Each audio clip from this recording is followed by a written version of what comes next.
only you ask me the question related with that. This is my request. Sir, parliamentary panel will now be looking into the Antrex Devas deal. Do you think it will throw up any sort of clarifications, or do you think it's just another eyeball? I will talk with this subject after that.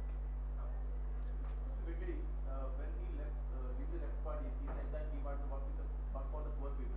So what position you are offering? So BJP has already, I declared many times that nationalism. The second thing is good governance and development, and third thing is Antyodaya. Antyodaya is a thinking where we are thinking about the last man of society who is socially, economically, educationally backward. And I always say that we want to convert politics, that is Rajakaran, into Samajkaran, Vikaskaran and Rashtrakaran. So we are already committed for that for the poor person. Unfortunately, the situation in the country is not good. We have the 50% of the population where daily income is less than 20 rupees. And this is only related to the wrong economic policies and bad governance. The bad governance means the corruption. The corruption is also one of the reasons for price rise, unemployment and poverty. So by good economic policy, we can change the scenario. And it doesn't get only money or the technology. It is a strong political will for development activities. It can change the socio-economic scenario of the country. So I am, and particularly he is on the same mission. The party has also the same mission, and I have always emphasis on this subject in my every speech. Let there be a politics for development of 21st century. And as a person, as a Karyakarta, I am working like a NGO. I am still giving my 50% time to my area. I am working on solar energy, ethanol, biodiesel, biofertilizer, agriculture, where farmer societies are there, and it's my mission. And many thousands of BJP workers are also doing these projects. I also have many schools who are running in the Gadchiroli district of Maharashtra, where the Naxalite problem is there. So this is a subject which is not from the speech; it is from your practical work. And so I always advise to my all colleagues: do one Seva Prakalpa or Vikas Prakalpa. So this is the mission of the party, and at the same time here, our person who is very honest, committed for the development and having a good vision for that, his association with our vision document, his association with our policy making, his association with our good governance cell, it will be qualitatively contribute for the party. So this is already we are doing it.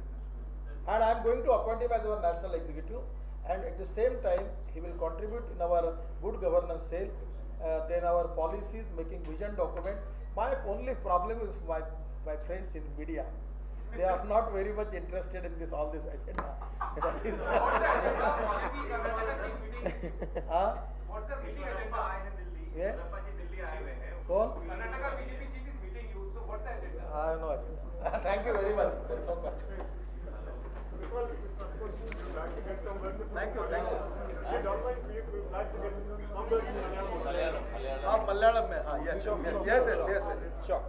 हाँ, ये मलयालम में करेंगे, yes, it's good.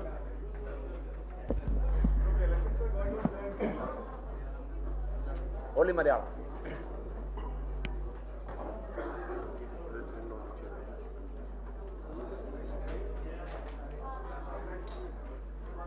BJP അധ്യക്ഷന്റെ ക്ഷണം സ്വീകരിച്ച് ഞാനിന്ന് BJPയിൽ അംഗമായിരിക്കുകയാണ്. BJP അധ്യക്ഷന്റെ agenda എന്ന് പറഞ്ഞാൽ വികസനമാണ്. ഇന്ത്യ മൊത്തം വികസിക്കണം.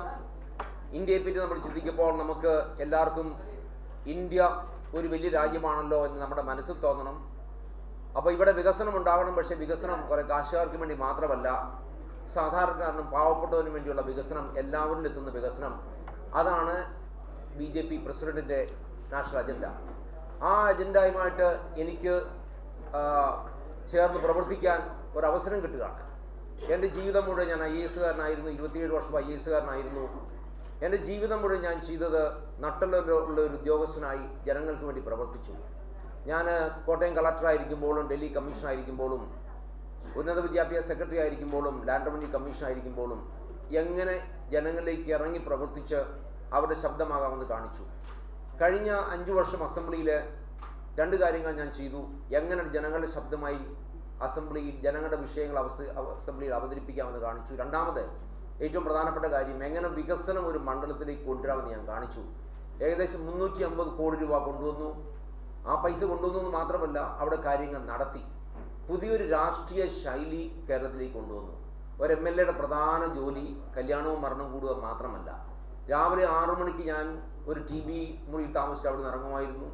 ഉച്ചയ്ക്കും പ്രൊജക്റ്റുകളിൽ പോകുമായിരുന്നു, പാതിരാത്രി വരെ പ്രൊജക്റ്റിൽ പോകുമായിരുന്നു.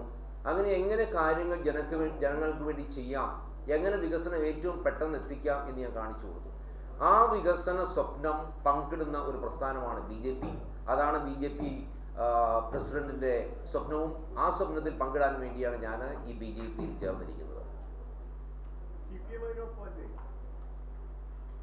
ഇതൊരു വലിയ വിശാല സ്വപ്നത്തെ പറ്റിയാണ് പറയുന്നത്. ഒരു CPM ഭരിക്കുന്നത് വെസ്റ്റ് ബംഗാളിലും കേരളത്തിലും മാത്രമേ ഉള്ളൂ. അവിടെ കുറേ വർഷങ്ങൾ ഭരിച്ചിരുന്നു.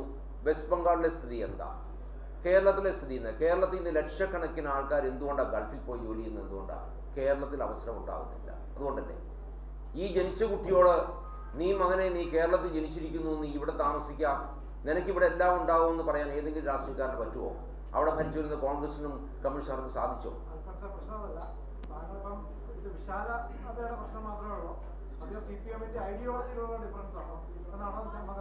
എല്ലാ പാർട്ടിയുടെയും ഐഡിയോളജി തെറ്റൊന്നുമില്ല. എല്ലാ മതത്തിൻ്റെയും വിശ്വാസം ഒരുപോലെയാണ് പറയുന്നത്. മോണക്ക് CPIന്റെ ഐഡിയോളജി പറയുന്നത് എന്താ? പാവപ്പെട്ടവനെ സഹായിക്കണം. പക്ഷെ ഇതൊക്കെ ഒരു വിശാലമായ ക്യാൻവസിൽ എങ്ങനെ പെട്ടെന്ന് കാര്യങ്ങൾ ആ സ്വപ്നം കാണാനും ആ സ്വപ്നം യാഥാർത്ഥ്യമാക്കാനും കഴിവുള്ള പ്രസ്ഥാനങ്ങൾ വേണം. ആ ഒരു പ്രസ്ഥാനമാണ് BJP. അതുകൊണ്ടാണ് ആ സ്വപ്നത്തിന്റെ ഭാഗമായി ആകാൻ ഞാൻ ആഗ്രഹിക്കുന്നത്.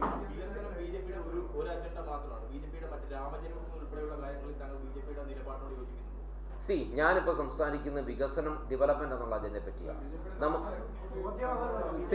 നമ്മളിപ്പോൾ ഒരു വീട്ടിലൊരു ഭാര്യയും ഭർത്താവുമായിട്ട് ജീവിക്കുമ്പോൾ ഭാര്യയും ഭർത്താവും എല്ലാ കാര്യത്തിലും നമ്മൾ യോജിക്കുന്നുണ്ടോ? ഇല്ലല്ലോ. നമ്മൾ അടിസ്ഥാനപരമായ കുറേ കാര്യങ്ങൾ യോജിക്കുന്നു. അതിന് അടിസ്ഥാന വിഷയം എന്ന് പറഞ്ഞാൽ ഇവിടെ വികസനമാണ്.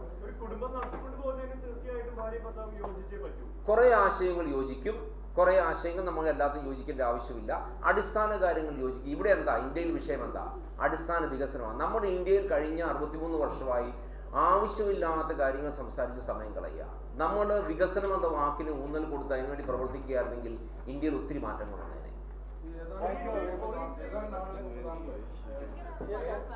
One-to-one interview. Okay. Okay. Thank you very much.